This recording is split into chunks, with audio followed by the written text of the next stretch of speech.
to come up and down got to be changed by roughly 40 nanoseconds to account for the bending of space and time based on Einstein's special relativity and general relativity. And I was just linking all those mathematics around to different things. So in this flat, I was thinking in extra dimensions. I told you got the string from the front to the back. Well, today I finally thought about adding another dimension, which is tension. So I've tensioned up that string, and in case that thumbtack right there that's holding it down, like imagine that popped, and imagine it was there for X amount of time from when I set it at time n and n plus 1. What if we use Unix time?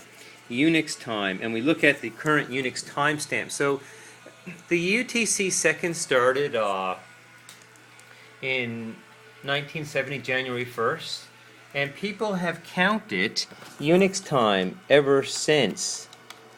And it's the Unix timestamp, which is the SI unit of the second, from then till now. So the Unix time is important because it turns, guys, it turns time into an integer. And I'm really obsessed with numbers. In my whole life, here it is here. Here's the Unix timestamp. It's 1,351,000,000, sorry, 274? Yeah, that's right, 274 and 985. 985. And this is the current Unix timestamp that I wrote down. And the last time I was keeping track of it was when it was 1,350,000,000, so a million seconds. How long is a million seconds? And if you really see how quickly you can do it in your head, I started thinking, oh shit, you know, a day is 86,400 seconds. And then when you divide it in, you're like, oh my god, a million seconds is only 11.5 days. So 11.5 days from now, this will change to, in my Unix timestamp, or the current Unix timestamp, because I know how old I am on that timeline. So here we go, that timeline. So it's the birth of Unix time, and here's the present moment. And I don't know, that's always, you know, time p or time present or whatever variable you want to define on it. It could be any number of variables, but the Unix timestamp. So what is your Spark Spear? So your Spark Spear is, get the Unix timestamp and divide into it your distance between your GPS coordinates and BIPM. And that's because they keep track of time, so it's a good source of place to compare the X and the Y axis.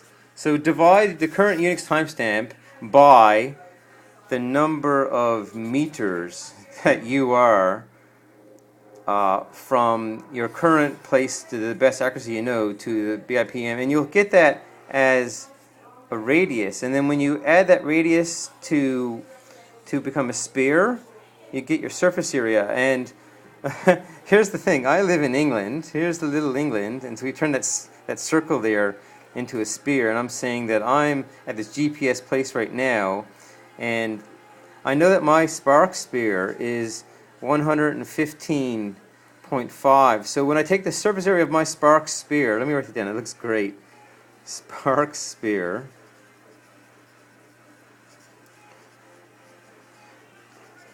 The surface area of my Spark Spear was between the 115th and 128th size country, and that was near, you know, set islands. It was what? No, these were countries. It was Slovakia. No, El Salvador, and the other country was on this side. Oh, I forget. But my sister, her Spark Spear, it was between the smallest countries at 151 and 150, which was the Vatican, that's a bloody country, at 0.5 square kilometers, and Monaco, which is 2 kilometers. And she was in St. John's, Newfoundland, and she liked that little message of Monaco and the church, because she's a bit Catholic and she holds those silly beliefs, and I don't, because I'm really scientific, as you can see. But when I did it last Saturday on the 16th, at 1640, last Saturday, the Spark Spear had a radius of 6.3 kilometers, and that gave it a radius that became a surface area that was like 250,000 square kilometers, and that happened to be the surface area for France. And on that day when I first worked it out, they were equal. It's completely a mad coincidence of meeting time and space. A coincidence about time and space. And last week I was thinking, what could the difference between my phone numbers between where I first was and where I am now? And I'll just say the first 3 digits of it. It was 3687630. And my current phone number, without saying, where I am, it ends in 2001. But when I did the difference, it was 5 billion and 7 million and X difference. So although I said in my mind's eye that it would be 500 million, I don't know if I was doing an unconscious subtraction between those two numbers and knew it would be close. But when I said it would be close, I didn't know it wouldn't be 500 million, it would be 5 billion. So I was correct to 5.007. And that was like what I call a subconscious subtraction. And you knew you were close. You could see the last number rolling over when you did that arithmetic in your head.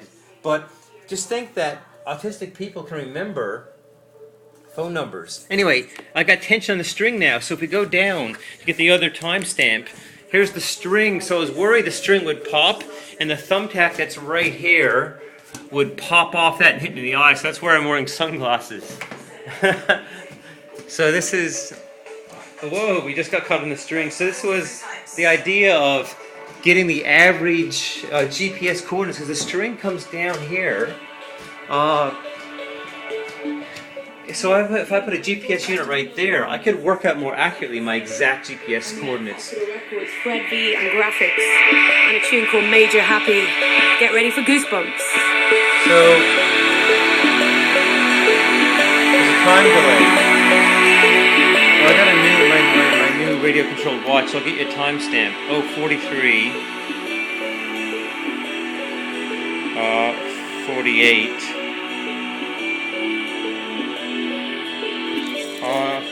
It's gonna roll over soon.